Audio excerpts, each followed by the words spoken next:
ପୋଟଳ ଭାଜି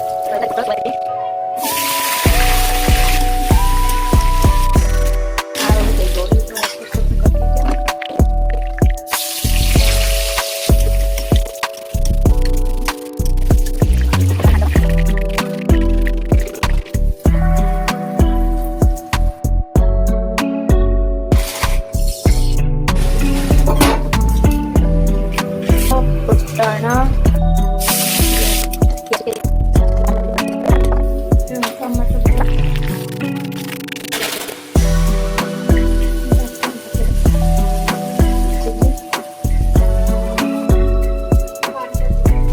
ଏବେ ଆମେ ମିଟ୍ ମସଲା ପକେଇବା।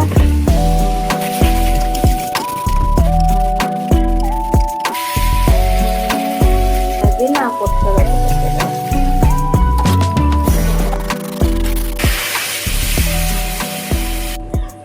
ଦେଖନ୍ତୁ ଆମ ତରକାରୀ ଫୁଟି ସାରିଲା ପରେ ଆମ ତରକାରୀ କମ୍ପ୍ଲିଟ୍। ତାପରେ ଧଣିଆ ପତ୍ର ପକେଇକି